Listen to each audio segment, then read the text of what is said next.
Good morning students, कैसे हैं। मैं शारदा प्रसाद, आपका बायोलॉजी टीचर। आज हम अगला टॉपिक पढ़ेंगे जिसका नाम है मादा गैमेटोफाइट या युग्मकोद्भिद अथवा भ्रूणकोश। ये तीनों एक ही हैं। इससे पिछली वीडियो में हमने गुर बीजाणु जनन या मेगास्पोरोजेनेसिस के विषय में पढ़ा था। तो चलिए आज का टॉपिक शुरू करते हैं।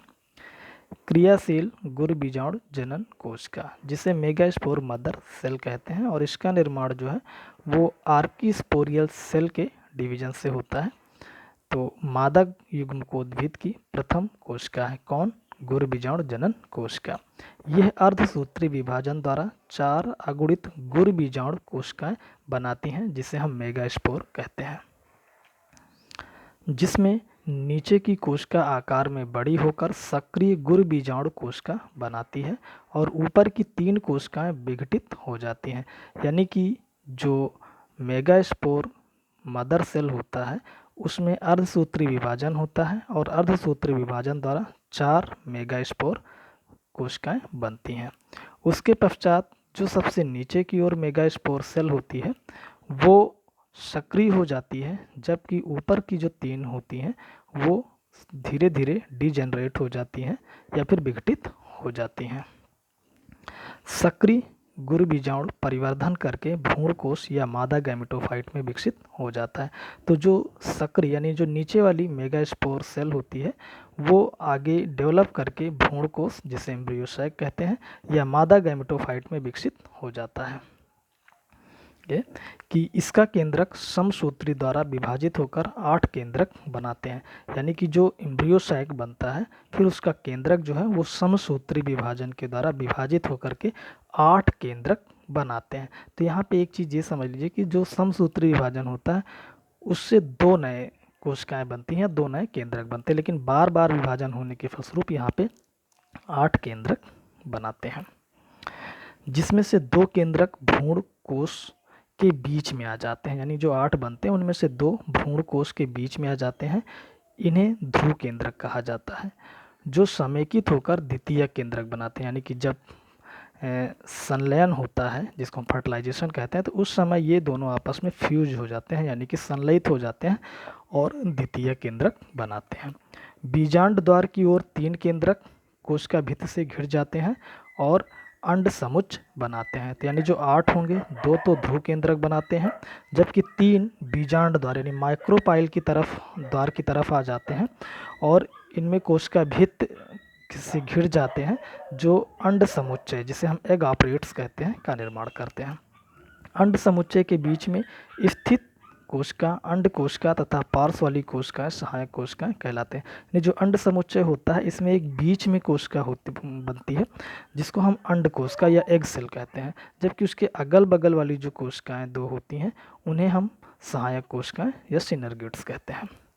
अगला निभाग यानी चलैजा की ओर स्थित तीनों केंद्रक 3 प्रतिमुख कोशिकाएं बनाते हैं। तो 3 कहाँ चले जाते हैं? चलैजा की तरफ, यानी जो निभाग होता है। तो उस तरफ की जो होती हैं उनको हम क्या कहते हैं? प्रतिमुख कोशिका या एंटीपोडल सेल कहते हैं। तो डायग्राम से हम लोग इसको देख लेते हैं। तो यहाँ पे लिखा है मादा युग्मकोद्भिद या भ्रूणकोश के परिवर्धन की विभिन्न प्रावस्थाएं। तो डायग्राम ए में देख सकते हैं कि यहाँ पे जो मेगास्पोर मदर सेल है उसमें अर्धसूत्री विभाजन के फलस्वरूप 4 मेगास्पोर सेल बनती हैं, और ये 3 ऊपर दिखाई गए हैं जो बाद में डिजेनरेट हो जाती हैं, और नीचे वाली जो सेल है वो सक्रिय होकर के मेगास्पोर सेल बनाती है। उसके पश्चात फिर ये जो है जो मेगास्पोर सेल का जो केंद्रक है वो समसूत्री द्वारा 2 केंद्रक, फिर आप देख सकते हैं यहाँ पे 4 केंद्रक, और फिर इस तरह से आप देख सकते हैं 8 केंद्रक का निर्माण करते हैं। उसके पश्चात ही जो 8 केंद्रक हैं इसमें से 2 केंद्रक मध्य में आ जाते हैं, जिसको हम ध्रुव केंद्रक कहते हैं, और ये बाद में समेकित यानी फ्यूज्ड होकर के द्वितीय केंद्रक का निर्माण करते हैं। उसके पश्चात 3 केंद्रक जो हैं ये माइक्रोपाइल की तरफ आ जाते हैं नीचे की ओर, जिसमें से इनके ऊपर एक कोशिका भित्ति बन जाती है। तो यहाँ पे आप देख सकते हैं इसको एग ऑपरेटस कहा जाता है, जिसमें से ये बड़ी है बीच में तो इसको एग सेल, और बगल की जो कोशिकाएं होती हैं उनको सिनर्गिड्स कहा जाता है। इसी तरह से माइक्रोपाइल द्वार की तरफ 3 केंद्रक आ जाते हैं जो एंटीपोडल सेल का निर्माण करते हैं।